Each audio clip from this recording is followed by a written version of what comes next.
A flood had devastated the land of Ramaliki, and all the farmers were forced to harvest their crops much early, to save what was left from decay. Bridget, a single mum, had also gone to her small farm, which was still covered with pockets of muddy water, to try and save her tubers of yam. By noon, when she had harvested most of her yams and separated the bad ones from the good, she noticed something hanging by the stem of a vegetable plant on a pool of flood water, just by the edge of her farm. Nevertheless, she continued the work at hand until she had finished packing some yams into a basket, and used some dry leaves to cover the rest. She would take what she can carry and come back with her 2 sons for the rest. But just before leaving, she went closer to investigate the object that had caught her attention earlier, just to know exactly what it was. It was even more astonishing by the time she got closer. With her eyes fixed, she inspected it for a few seconds, then she took it out of the murky water. It was a carved wooden face of a masquerade, or was it a face of a deity? Whatever it was well carved and somewhat attractive to look at. Perhaps the owner had thrown it away and the flood had brought it this far. Or was it the other way round? Could the owner be looking for it? Well, it was here now, and it would do no one any good if she left it to get damaged in the water. So she picked it up and took it home along with a basket of yams. At home, she got so carried away by it, that she decided to wash it clean, while she sent her 2 sons to the farm to fetch and bring back the rest of her harvest. When she was done cleaning it up, she hung it up on the wall, at a spot in her seating room. Looking at it, she thought it made the room look good. From the day that wooden face was hung in her house, things started working out for her favor, and business was unnaturally prosperous.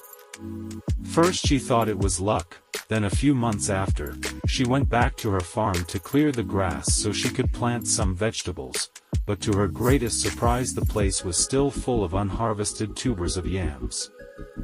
She knew she had harvested all that was left, and no one had planted on her farm.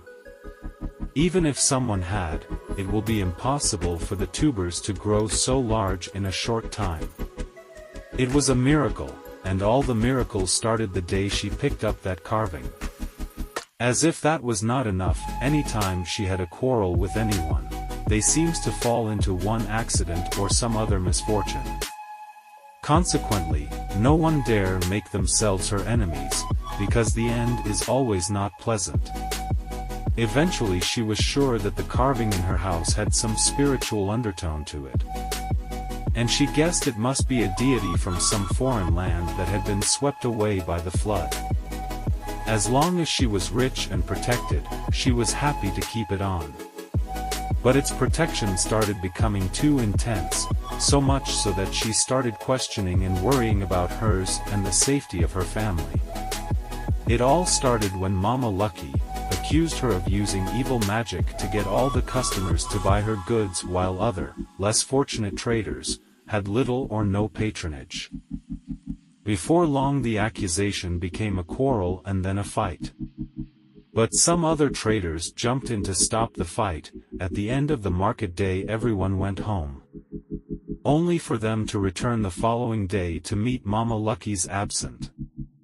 No one thought much of it, until a few hours later when Lucky came running with tears to the market, to inform other traders that he had found his mum dead on her bed that morning.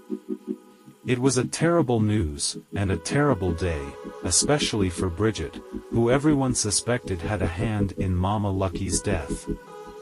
She was sad, confused and downcast, and forced to retire from the day's trade early. On getting home she had a long moment to think on what to do about the mask to save herself from more embarrassment, or even worse, if she doesn't act fast, its help might turn the whole community against her, which might lead to a mob attack. She was rich, she was prosperous, and she was protected. But was this enough to keep this thing that will kill without remorse in her house? What if it turns against her? What if it turns against her children? She could not bear the thought, she had to act fast. Abiella the herbalist had been aware of Bridget's good fortune. He alone had investigated and even went to the great spiritualist Iruma by the lake, who had revealed to him that Bridget's fortune was due to the presence of the face of Uchele, a great deity from a foreign land, in her house. Abiella was jealous and he had been looking for a way to take her place since then. So when he heard about the incident in the market that led to the death of Mama Lucky, he saw his chance and took it. The next day he visited the home of the rich single mom, Bridget, telling her about the face of Uchele, and warned her about the consequences of keeping its carving on her wall. That is the face of Uchele, a very cruel and dangerous deity. You must let it go before its fortune slowly turns to misfortune. I alone can save you from its grips. I alone can give you the required cleansing that will set you free from its possession. Give it to me and you and your family will be free. Bridget thought about the warnings from the suspicious herbalist, and promised him she would bring the carving to his hut the next morning. But she was warned against it in a dream that very night. Don't give that which is not yours to him who do not own it. Uchele is not to be toyed with. The face of Uchele belongs to the people of Yekarela. Go to Yekarela, search for a widow named Gladys. She would know what to do with it. The great and scary voice warned her in a nightmarish dream. She jerked up from her dream all sweaty and terrified, her heart beating very fast. Alas, she knew what must be done. There was no time to waste.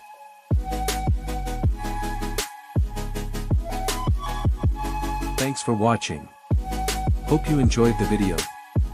Please encourage me by hitting the like and subscribe button, so that you'll be the first to know when I drop something new.